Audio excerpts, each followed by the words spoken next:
Familiar names on that list, some less familiar. Okay, we are recording. Hello, everybody. Which is good. We're going to give it till about 2 or 3 minutes past 10 just to get everyone a chance to come in and get settled. There's that inevitable awkward bit where we mill around for a few minutes beforehand. Both also suffering from a bit of hay fever this morning, so Yeah. apologies if there's any sniffing throughout the presentations. Yes. Oh dear, that is fun. Yeah, excess cough. I do need a cough button, actually. I realised I didn't have one of those. Can take a cue from the radio industry.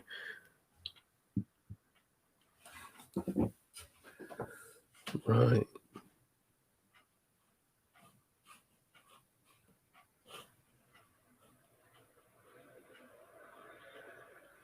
Okay. A few more people coming in now. Good morning, everyone. Filtering in. Good morning. Hope you're having a good Thursday morning so far. I had to check it was Thursday morning, actually. Bank holidays kind of caused my brain to get out of sync at the moment.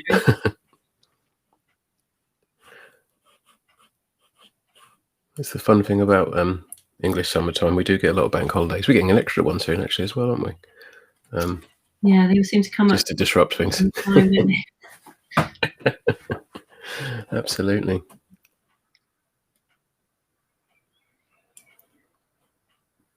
Cool, everyone's filling in. Right, so give ourselves a couple of minutes before we kick off. I'm going to sort of start a bit of a preamble before we roll into things. So just to give everyone a bit of an expectation on the agenda today, we've got an hour sort of booked in. That's going to be sort of roughly 30 to 40 minutes worth of presentation, myself and Sarah walking through the material, and then we'll be going on into a Q&A at the end. So as we go through, any questions, anything that you're unsure of or you want to know more about, just drop them into the chat and we will loop back through at the end and reflect on that. We also have I was about to say a short survey. I mean, it's one question that we're going to ask everyone at the start, sort of for everyone on the spot, kind of, just to get an idea of, how you're currently using audiences or personas and how they're documented. And it's something that, again, we'll aim to loop back on at the close, just to sort of see, actually, are there any experiences or stories from anyone on the attendees that might gain some value there? Hi from Germany. Well done. Hello. How's it going? We will get a report afterwards that will tell us how where everyone was, where everyone's distributed from. It'd be nice to see who's the furthest away from the attendee space. So anyone who's on the west coast of America always get props for UK morning webinars, because they're up in the middle of the night. Not so much the time difference from Germany though. Fantastic. I recognise a few more names on there. Good morning all. Perfect. Okay. What we will start to do then, let's start sort of teeing us up from the intro. We've got a few of the introductory slides coming in, so anyone coming in a bit later, we're not going to miss an awful lot. So in that sense, we're just sort of teeing things up. Oh, hi Megan, you're right.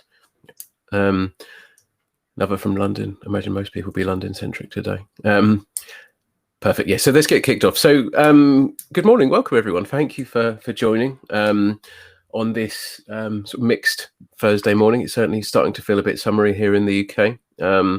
As Sarah mentioned a bit before, that also means that we hay fever sufferers do suffer a little bit at the moment. So if you're noticing that both of us are a bit more snuffly than usual, that is well, we have the Great British Summer to thank for that. But it's not a microphone error. It is unfortunately. Yeah, it's not a filter. But no, that shouldn't stop us. So today we are coming together to discuss, well, I guess pose the question really. Do you really know your audience? Posing quite a large question. But then, after posing the question, come through to answer it. So actually providing some best practices for creating and using user profiles within the business in the many different forms that they have, and helping you take this away and you start to implement or learn. And actually, we have some giveaways to hopefully, if you haven't started this process or you need to start developing it a bit more, you've got some of the building blocks to do so. So hopefully find that really useful. So just a bit to teeing things up. So the webinar today has been delivered by two agencies, Make It Clear and Footprint Digital. So at Footprint, we've worked with Make It Clear for a couple of years now, I guess. Myself personally, over 18 months working with Sarah and her team on a number of really super interesting projects, and combining our customer experience, customer research kind of insights with digital, with data, and with search. And we've had a number of successful projects over the last 18 months where we marry the two disciplines in a way that I don't think happens that often. So certainly it's given me a really unique perspective on how Sarah and her team work on these projects. I've learned an awful lot around there's the kind of a lot more of the science around the user journey, the process, and even down to actually how do we visualize this and make it kind of useful within the business. So just speaking personally, it's been a fascinating kind of experience there. And obviously today, the reason why we brought this together is we felt that there'd be some more benefit for people to take some learnings out of this kind of relationship, learning from each organization, and hopefully use that to improve how you utilize this yourself. So I'll pass you over to Sarah to give you a bit more idea of Make It Clear and who they are. Thanks, Chris. That's great. So Make It Clear, we're a research-led design agency. We're based out of Farringdon, but effectively we're based out of our own homes at the moment during the pandemic. But we use research and data to inform all of our design projects. And that does mean that we end up doing quite a lot of UX and digital design. Companies we work for range from Cambridge University Press, Virgin Media, and Thales. They're the kind of organizations. And the kinds of outputs that we do are things like market research, audience research, user journey mapping, prototyping, usability testing, sort of marketing, campaign management, campaign assets, and creation of persona work as well. So which kind of puts us in a good place to talk today. And as mentioned, we've been working with Footprint for a number of years, and we found it a very valuable partnership. So it's a real pleasure to be here today and to be able to talk alongside Chris around how we can use both skill sets from our agencies to really over deliver on this type of work. I think, Chris, you're going to give us a bit of an intro on. Yeah, I'm going to do it. Yeah, so great. Thanks for that, Sarah. So so in terms of Footprint Digital, so Footprint based out of Colchester and London, effectively, but as Sarah said, out of our homes. So actually, in reality, this means that there are people in Rome, Portugal, London, and then Colchester, which is the least glamorous on that list. But we effectively are a digital marketing agency. So our goal is to join the dots and help people achieve more online through kind of understanding how digital kind of connects all of the different kind of facets. What does that mean in reality? Well, SEO, paid search, conversion rate optimization are kind of our core, but we also work a lot in analytics and increasingly in email marketing and other kind of similar ones. So, we are a search focused agency. We use a lot of our kind of insights from actually how people search and find things online.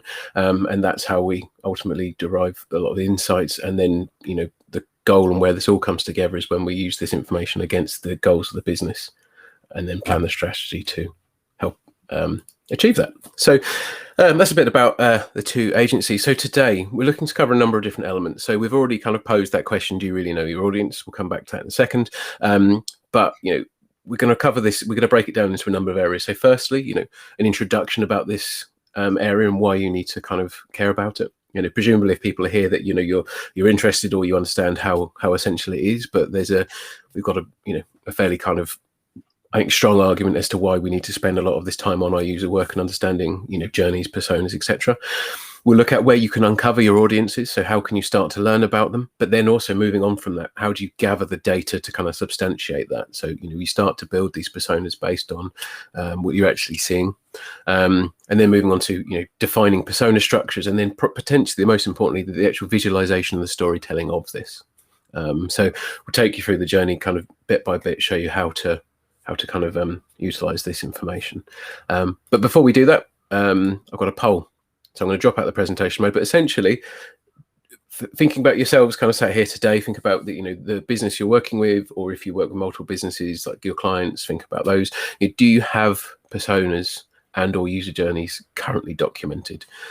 So let me just switch this up. So, simple, just yes, no choice on this one, not trying to catch anyone out. It's just simply the case of, if you do, great. If you do, but you're not convinced if they're any good, that's not a problem. Just we're just trying to get a guide on actually what is it you're using currently. I can see they're sort of filtering for the moment, nearly 50%. So we'll leave this up for a few more moments, and then we will carry on. I think it's interesting. One of the ones we see quite often is the answer is yes, but I haven't looked at it for a few years, which is not an uncommon scenario, but that's good. That's somewhere to work from. Cool. Any more for any more, if you can, and then I'm going to change the tab back, and we'll carry on with the presentation. So. Perfect. Okay, let me end the voting on that one. I'm not going to share the results yet. We're going to come back to these later on. So we'll have to sit on that, probably a little bit of suspense, but we'll find out once we've gone through, this journey and why it's important. We'll then look to our own examples. If any of you do want to share any of your own examples or at least discuss how far you are, it'd be great to kind of touch upon that later on if we have time as well. So perfect. Okay. So over to you, sir. So effectively, the question is, without a persona in place, how is it possible to effectively sell? And how do you find your buyer? And how do you effectively sell to them? So what we're going to be looking at today is the ability to uncover kind of where they are and what they're doing and what they might be feeling. And that spans across a number of activities, whether that's interacting with a platform or whether that's more of a marketing transaction.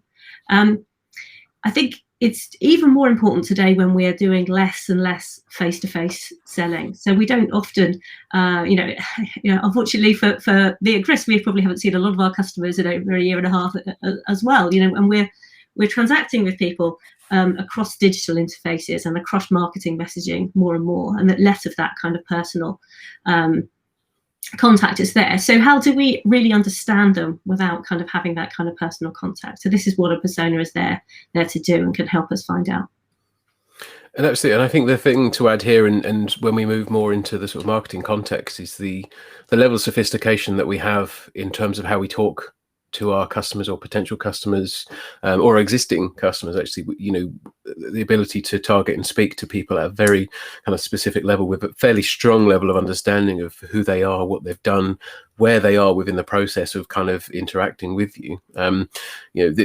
A kind of a broadcast sort of broad brush messaging approach, just firstly, it's ineffective and it's kind of costly, but secondly, we can make sense for us to do better, and we always see better results from that. So from our perspective, and again, if we're really confident on these personas and these journeys, we can then use that to inform our ad copy, our targeting methods, which audiences we select and speak to, and everyone wins in that perspective because the customers only get ads when they're relevant to them. And obviously we're only paying when relevant people are seeing them. So I think that you see the benefits of this across the board. Just picking up on what Chris was saying, personas really allow you to focus your efforts in that right direction, create really targeted campaigns and create targeted user interfaces. It can be the real foundation of a marketing strategy, identifying customer behavior pain points and their buying habits, or it can articulate how a user is actually feeling when they're interacting with your user interface. I think we're going to do a little bit of a bio about introducing ourselves. We won't go on about this, but yeah, so that's me. I'm the principal at Make It Clear, and I've owned the agency for around 14 years now. So it's quite a long time, but my real specialism is within UX and UI design. So I'm still quite hands-on with a lot of these activities. I'll pass you over to Chris. Cool. And yeah, I'm Chris. I'm head of marketing innovation at Footprint. That kind of means in reality I get stuck into all sorts of different things really, but I mean my background is technical SEO, and I've been doing that sort of in agencies for well over 10 years now, but also very kind of key interest in web analytics, paid search, and also digital strategy, and work a huge amount with the partnerships in this space. So I think when we talk about the sort of strategy and how how we select the right channels, how we effectively deploy them, this is where the intersect between the work that I do and the work that Sarah does is felt most kind of keenly, and it's the most interesting. But enough of the awkward kind of personal introduction bit. Let's get into what we define an audience is. So this is a good question around language. So throughout this presentation and where we're talking, we might be talking about customers or users or audience. It very much depends on you and your organisation and who your kind of end target user is. That might be a customer base or a user. So if we are interchanging language, that's just because we're talking quite generally at this point around user personas, and we're applying them to both user interface design and also kind of marketing. So what we're going to be presenting today is one of those kind of bit of tip of the iceberg thing, but it will give you some practical techniques and approaches so that you can apply this within your own organizations. And yeah, so why is it so important? And so creating user personas allows us to create a design tool that provides a summary of user research that's an actionable summary of all the research that we pull together. And it is powerful because there's a lot of information that goes behind it, and the way that we visualize that information allows you to create action things around a project. So it may be that we are including kind of keywords or specific demographics or channels that this audience want to do, and then all of that is a culmination of all the research we do. It was all visualized in sort of one summary document that then your teams are using.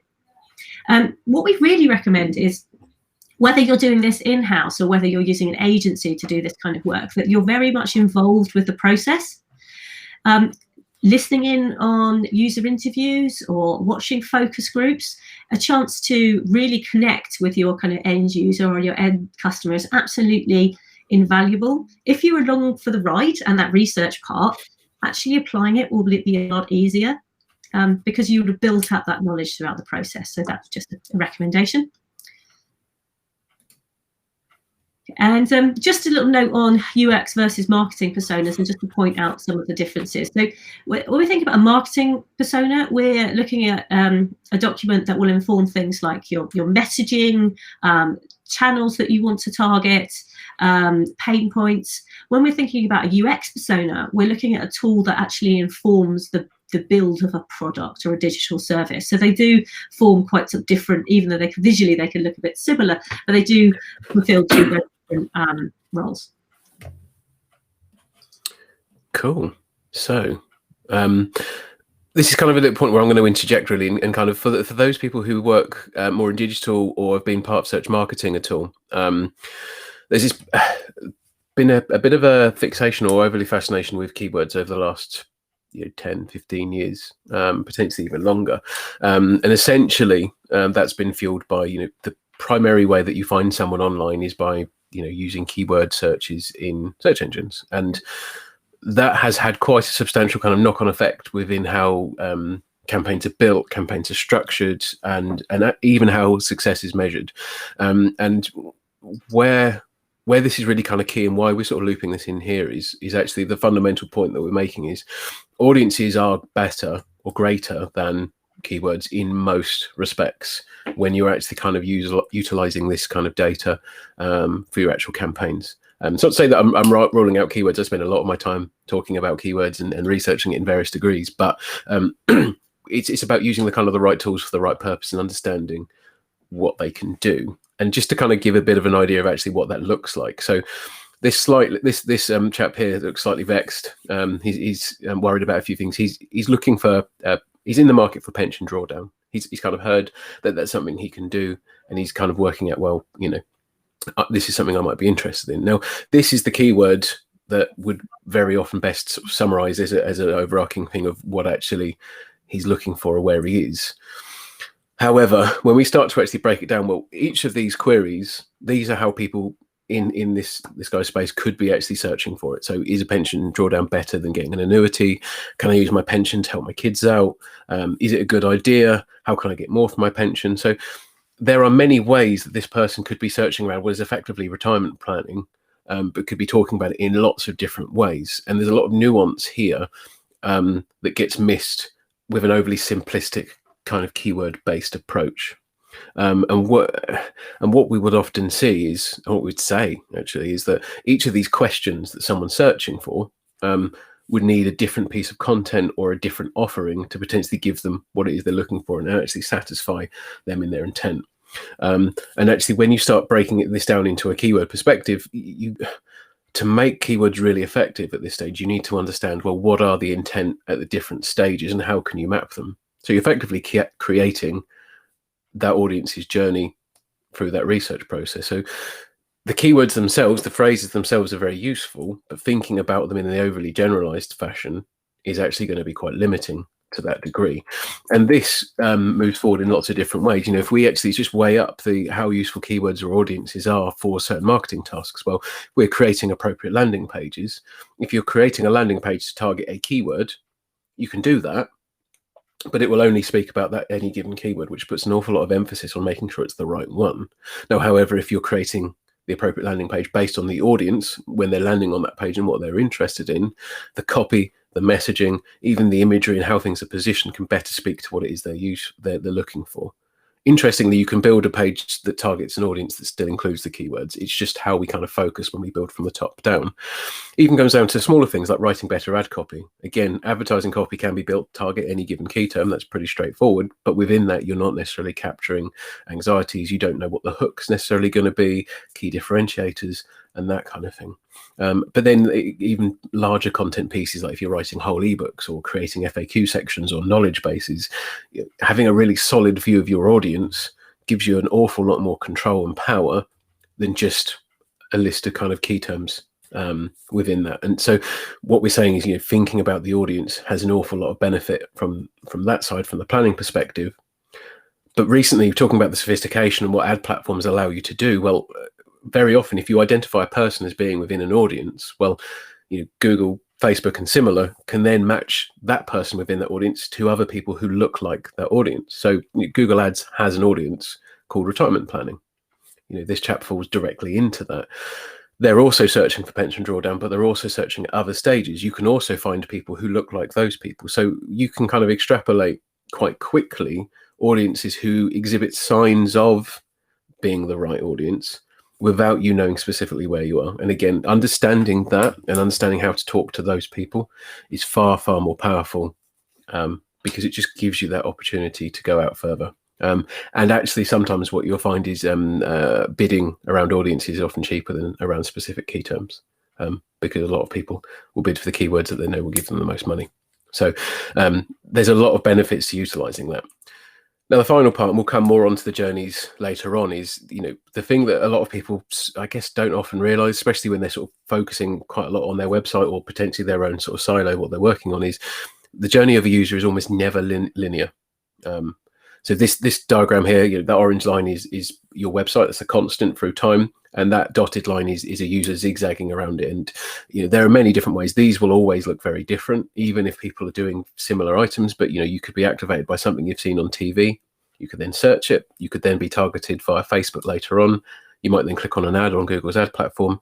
Then you may actually just Google the brand name of a company that you've seen as part of that process.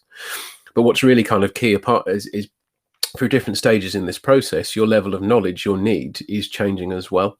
So actually understanding, what are the need at the start, what's the need midway through that process, but also what's the need afterwards. Your customers, people who have already purchased, there is a way that you can still carry on kind of talking to them. So I think it's just understanding that these audiences move through time and space. Their knowledge level changes, and what it is they're looking for will often develop as part of that. But that said, we can still understand their set of values and their anxieties, and we can work and build from those. The audience can also be broken down into audience stages. So actually, you can kind of refine it one down. But coming back to keywords, and I'm not totally throwing the baby out with the bathwater, they're very, very useful at specific parts. And actually, one of the things we do, we've worked with the Make It Clear team, Sarah, is working keywords into stages on journeys, just so people understand, okay, what drives that given search, because that could be useful. But they happen at given moments, and different people, again, search very differently, so they don't work in isolation. So that's my impassioned plea to step back from the keywords and make sure you've got your audiences nailed down first. But how? So we're going to go run through we're going to run through a process that we use internally, and that's something that you can use within your organizations around identifying audience groups, honing those down into the types of personas, gathering that information, and then visualizing that. So we'll run through this process. Hopefully this will give you an idea of how you can conduct this internally, if that's useful, or what you should be expecting if you're engaging an agency to have a look at this. Okay. So first off, it's about uncovering your audience. And this is really about casting the net really wide. If you're thinking about your customer base, there may be audiences there that you haven't even identified currently as being relevant to your product or your service or your organization. So at this point, we don't want to have any assumptions around we're definitely selling to middle-aged white men, for example. We want to have, we want to talk to people, keep our minds open and gather data so that we can work out where those groupings are and find patterns. And some of the techniques that we use to do that are asking your existing customers. So you may have a customer services database, for example. You may have things like a list of job titles if you're a platform and you have people signed up to it. So that's kind of a good way we can kind of group in, we see there's a lot of activity around product owners, for example. So that may be a group. Using your website as a tool, that's always a very good option. We'd recommend popping in little micro surveys. Services like Hotjar can do that quite effectively. Could be a pop-up as you enter the website. Who are you and why are you here? Are the typical questions we ask. Obviously, we rephrase those slightly differently. It's probably only relevant if the website is one of your primary channels. If it isn't, it might not be. Or if you're looking at a new product or service, you might not be able to use that as effectively. Social listening is also good. So social listening is about looking at the channels that you have social activity and looking at your mentions, who's talking about your organization and what are they saying. Sometimes that can be quite hard feedback to gather, but it's important to have an understanding of some of the pain points that your customer base might be having at that time.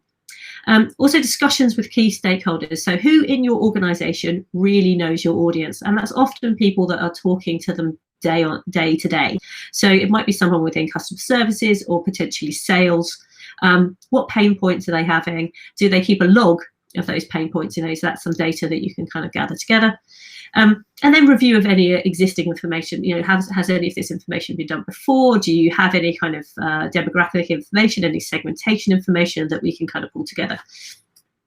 We pull all that information together. And then what we're looking for is patterns. So we're looking at grouping together, and the way that we group is very much dependent on the type of persona that we're developing. But it could be, for example, via job title, or it could be to do more with segmentation or age or more sort of demographic based. But depending on your organization, we would group those together in an appropriate way. Then after we've done that, we'll be looking to identify between 2 to 5 key personas. And then we know that there's going to be other audiences. And it's important to reference those, but what we're looking to do is create personas from the most relevant audiences, so that you don't have a huge amount of, you don't have 10 personas that you need to check in with every time you want to make a decision. We want to have the most relevant ones to hand. And also it makes it less work at this stage when you're trying to find and uncover the data. And you've identified those audiences. Let's say there's 3, you need to go and find those customers. Interviews and focus groups are really good ways. One of the techniques that we use internally is we'll look to identify about 6 users per persona, and we'll get them to do like a 1 hour, sort of 45-minute chat. And we would agree the interview structure previously with the client, and we'll talk through different pain points, their behaviors, what their motivators are, what they think of the organization. That's really effective. One of the key questions there is where you find those people. Often when we're asking organizations to find audiences, their friendly customer base is, would be quite happy to, talk to us maybe 45 minutes and give up a bit of their time, but we're not really getting a full demographic. So we try and approach maybe slightly unhappy customers, or a range of people within that identified persona, so we get a real cross section, and we can actually kind of gather some themes. Another good way to do this is to use an audience recruitment company.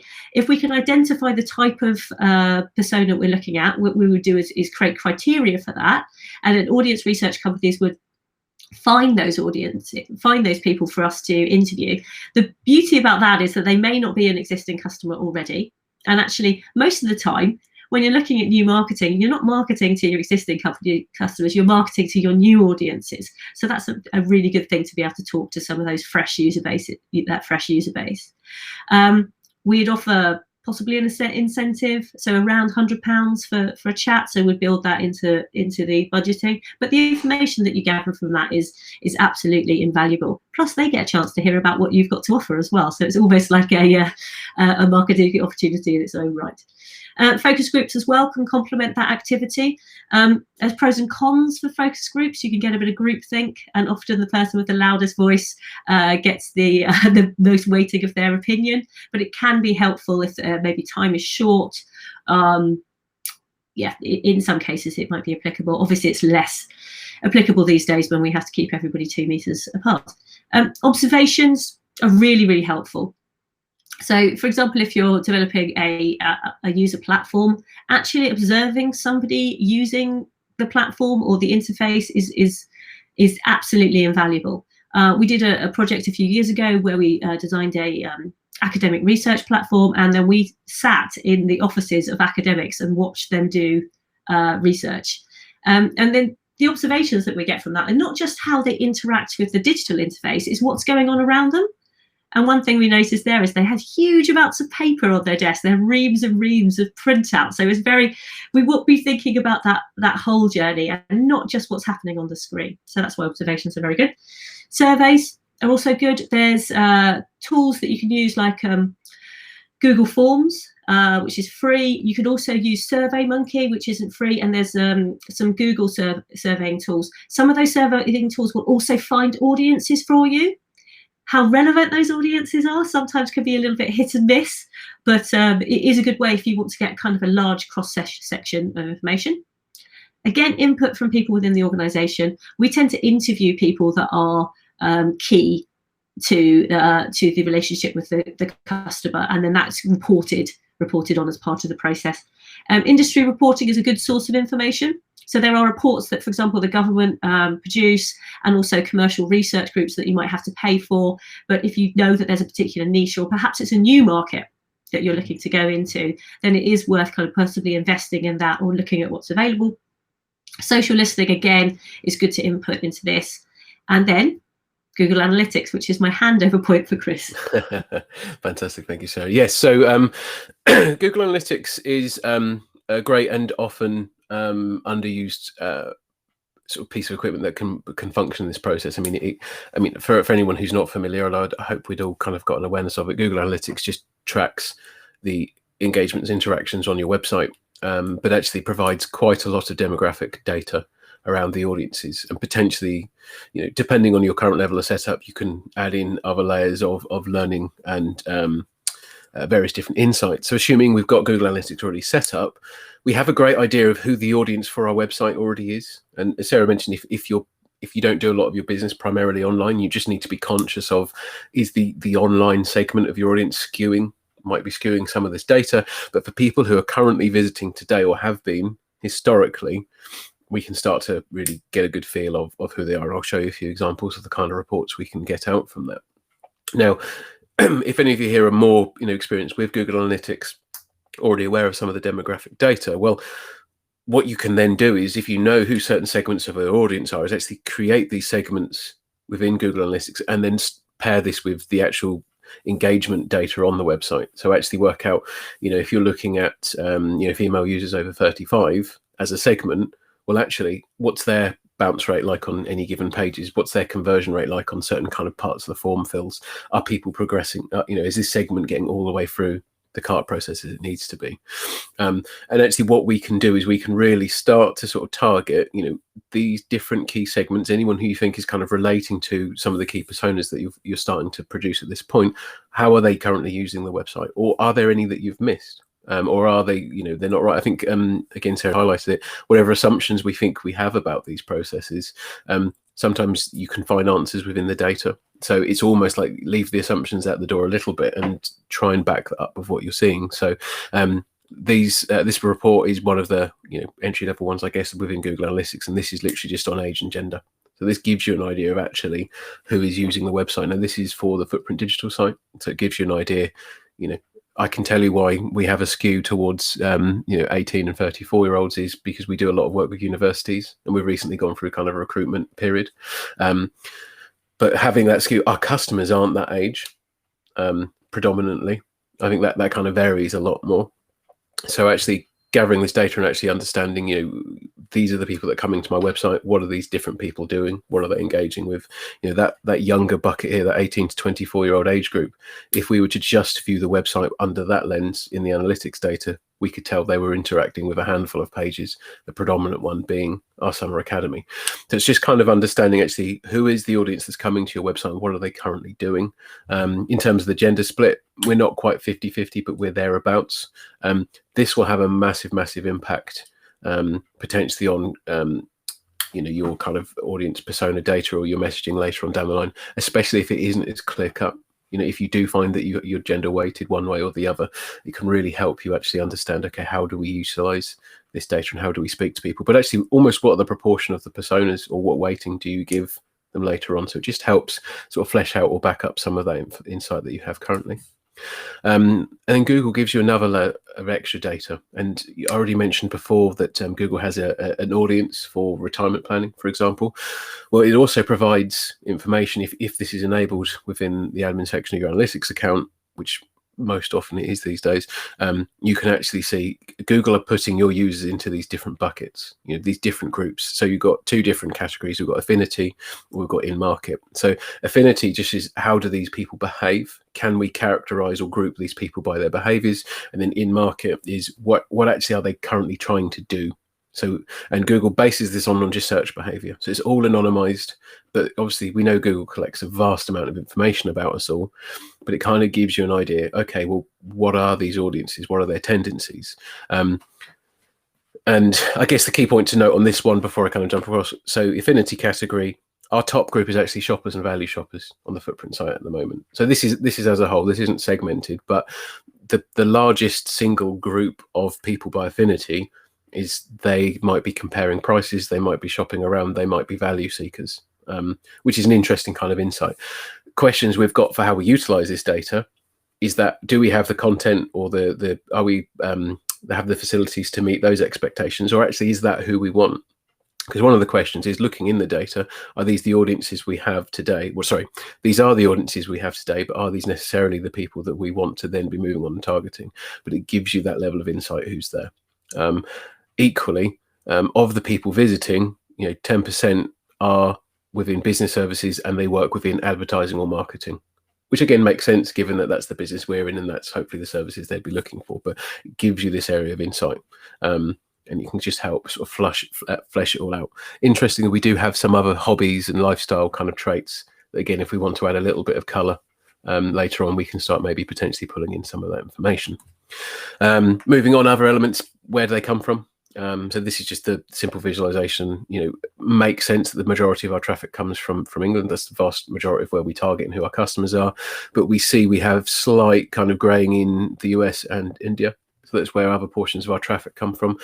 As a business, we, as I said, primarily target the UK, but especially if you're e-commerce, looking at these reports and working out are our audiences coming from elsewhere, again, could be really, really useful, might uncover some potential segments in the future. We can then also see by language.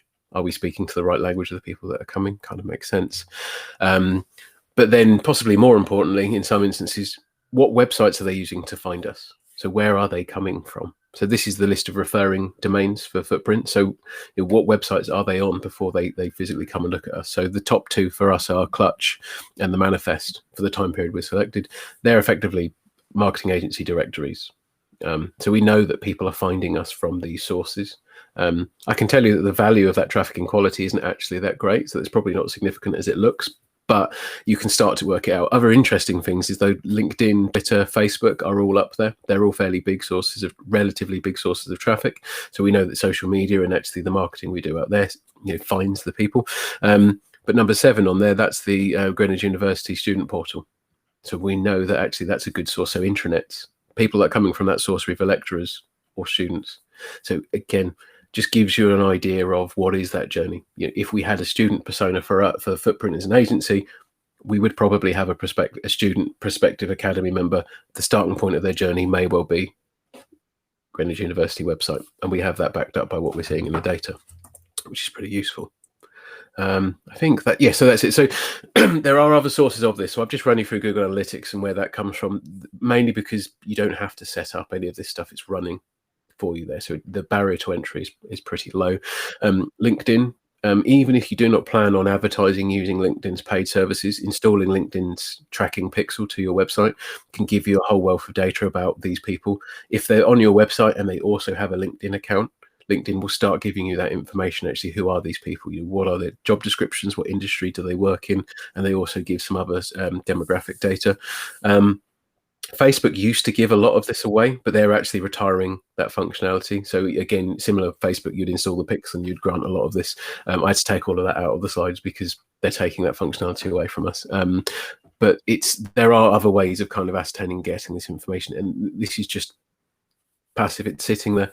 If you haven't gone into the demographics sort of section of the site, Google Analytics account, I would strongly advise you do so. More look for what's surprising. Don't necessarily go in looking for information that backs up what you think. Kind of look at stuff that might run counter as well, and it just gives you a nice grounding in that. And we'll come on in a few more sophisticated ways of how we then start using data to kind of enrich and backfill personas later. But I'll pass you back to Sarah. Okay, thanks, Chris. So once we've gathered all of that information, we'll try and pool it together. So typically we used to use a lot of post-it notes, but obviously today that's a little bit more difficult to do. So we might use whiteboarding tools. So I think me and Chris are massive fans of Miro at the moment. So Miro is a sort of interactive, allowing cloud-based whiteboard effectively, but it allows you to pull a lot of data sources together. So you'll then start looking at identifying themes and grouping information so that you can summarize that information into a document that will then be actionable. So you'll want to then look at your persona structure. So what actually is the structure of the document that you're going to put together? Typically, they include things like basic demographic data, such as a name, age, and role, a backstory, an example image, possibly a short quote.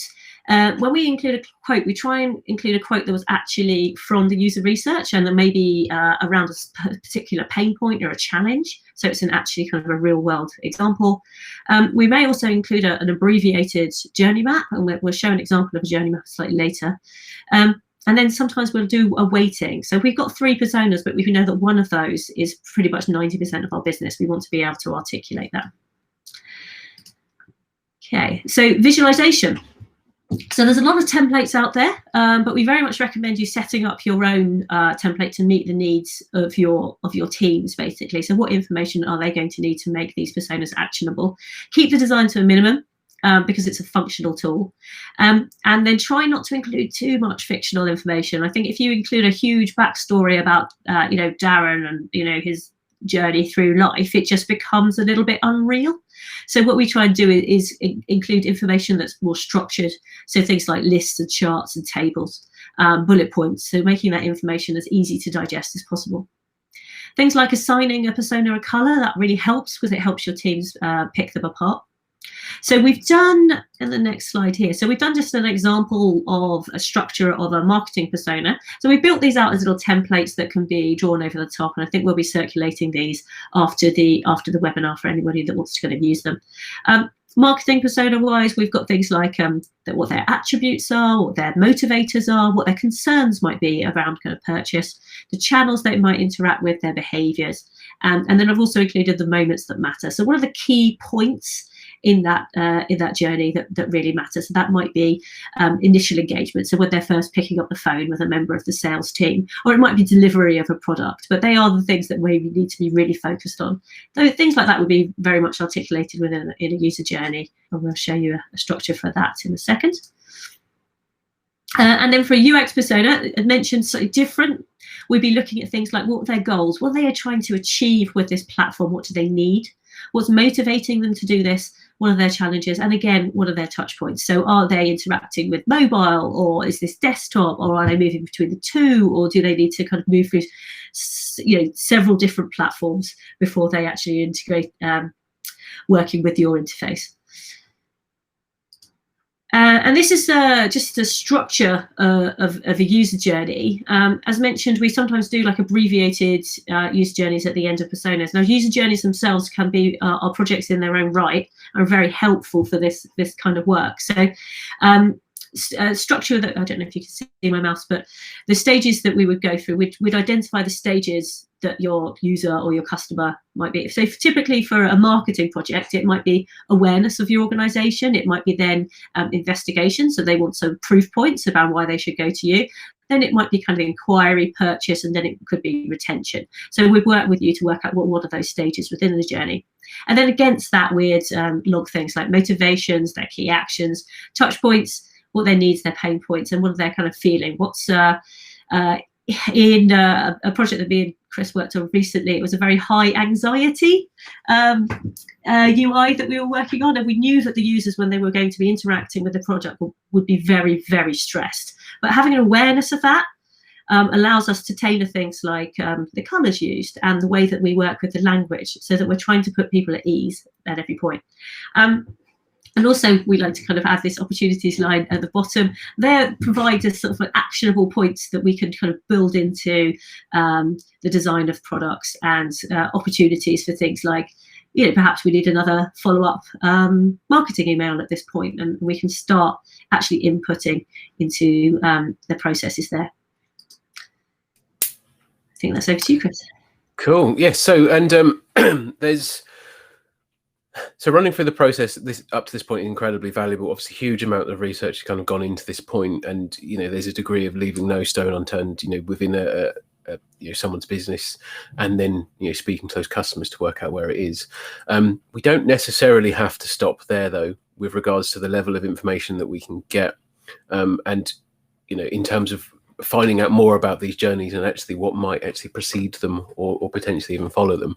And we can effectively give kind of confidence to journey insights, again, through more data, which just enables us to, you know, better talk about when we're buying advertising space, targeting press, informs content strategies, how we talk to influencers, podcasts we guest on, conferences, etc. There are so many different ways of helping us kind of position this that is based with data. So I know a lot of you know, people that offer advertising will have a media pack. They'll tell you who the demographic is and who's interested, but that's not always your audience, and you just need to kind of work out. Sometimes you can supplement that with a bit more.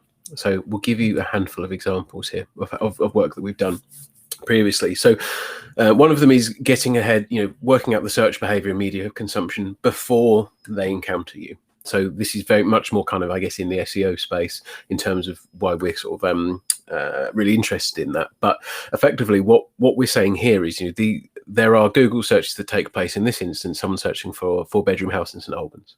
You know, someone is looking for a house. We've got to make a few assumptions. But if we make an assumption that they're looking for a larger house, we can start doing some keyword research around possible reasons why people would want larger houses, extensions, home offices. You know, new members of the family coming in, whatever those additions are. We can then look at, okay, well, what is the search trend around these? So, for example, in last year, searches around extensions increased 34%. More and more people were looking for that. But then, interestingly, of the questions people were asking is, you know, does an extension put enough value on my house? Or what kind of value does it put on? Or should I move? And we start learning, okay, well, actually, if someone is at that stage in the process and they're asking that question, there's a good chance they're going to land on the Grand Design site, because that's currently ranking in Google as answers for those questions. If someone's searching around buggy friendly, you know, they're looking for a running friendly buggy, or buggy friendly walks, or cars for buggies, you know that they've got a new addition on the way, potentially. At that point in the journey, Women's Health, Telegraph, Runner's World, that will be the kinds of websites that people be encountering, because we know that they rank for those kind of questions and those terms. So the idea is we get ahead and we work out who are the media outlets that these demographics or these audience members are likely to get to. Now, we have to use search volume information quite specifically on this, because, as we said, there are potentially hundreds of journeys we could be talking about. But if we're thinking of some of these indicative journeys and establishing, you know, if nurseries, if we're talking to new families, or, you know, young families as part of our kind of persona, or potentially the mum of a new family, we know that these are some of the scenarios that they're likely to go by. We substantiate that with the data, then we find the publications that are along the way, which is really cool and really, really useful. next, we can take it one step further, and we can essentially reverse engineer what's going on social media. So if, for example, we find customers who have shown an interest in nurseries, maybe they're talking about planning a new nursery, or maybe they've even spoken about having a new addition on the way. We can then say, well, for people who talk about that, what else do they talk about? What else do they do? So we can start to work out the relationships between content that's shared online, but also content that they consume, accounts they follow, podcasts they listen to, YouTube channels that they watch. So we can start building a fairly intricate web of actually, well, where are these people even before they're even searching for us? So how do we get to them? The example in the screenshot is quite small. I don't necessarily expect you to read it. This is a very kind of niche. This is internet security kind of space. We found a number of different resources, podcasts that people are listening to, social media accounts, the influencers in this space, based on this technique of reverse engineering social.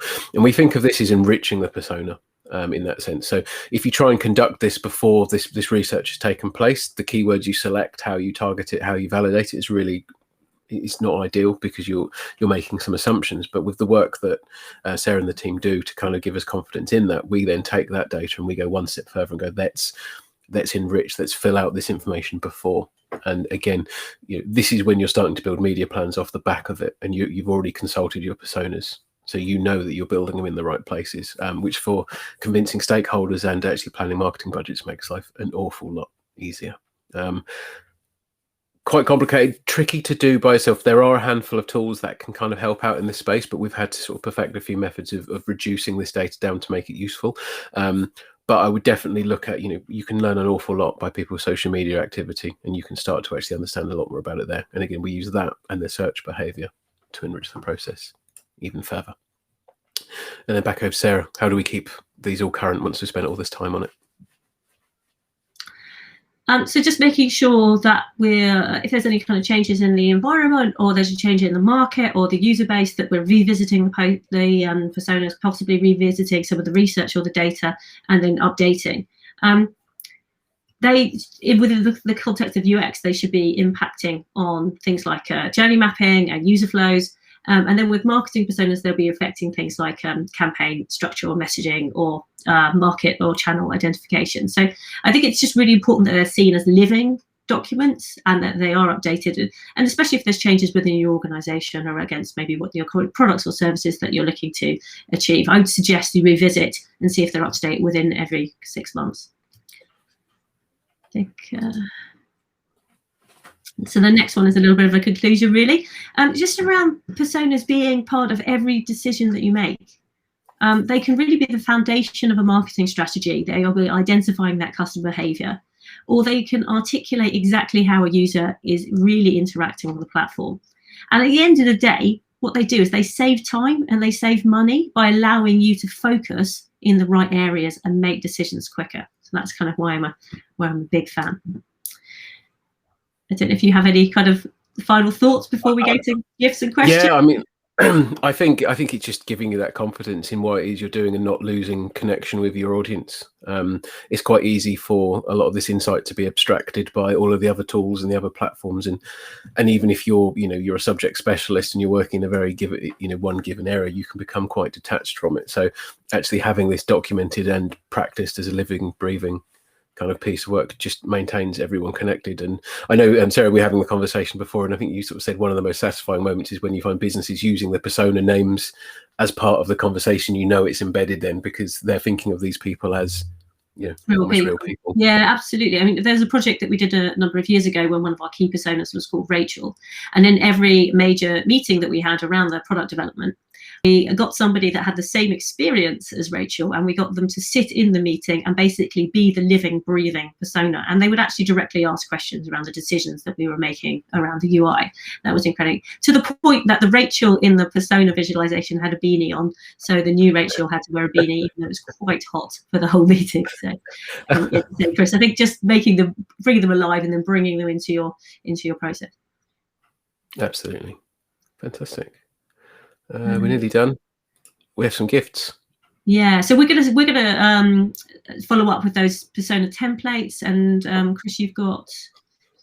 Yes, there's a chapter from our book Shoot the Hippo, we're going to sort of include as part of this chapter is on auditing and prioritizing. So a lot of it based around this sort of the data capture and what we're talking today, and actually, do you understand, a lot of your channels, and how people are consuming your content, how people are finding you. So we'll be providing all of those as PDFs, and everyone who's registered will be getting that along with the recording of today's session.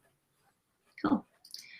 Just a bit of time, a little bit less time than we expected, but 7 minutes to think of questions. I think we have a question in the chat already around the relationship between persona and UX persona and how you represent both within a customer journey. So I think maybe I didn't articulate it very well, but there's what we would recommend in some cases is actually producing the persona document so that almost the top half provides the context of the user, and then we would provide a sort of shorthand user journey at the bottom. And then mostly for a kind of a UX project, and that would allow us to kind of both see kind of in the context the behaviors and the attributes, but then also see the visualized journey of where they might be going, and those touch points in more of a kind of a chart-based thing. So we'd incorporate them all within the same document in those cases. If anyone's got any other questions, do add them to the chat. So what I'm going to do while we're doing that, let's go back to our survey and I'll share the results. So right at the start of the talk, we asked the question, do you have personas and or user journeys currently documented? And we've had, with 24% of people that answered said yes, and 43 who answered said no, essentially. So it's quite an interesting kind of split there. I don't know, Sarah, if that's sort of surprising to you in terms of that split and what you tend to see.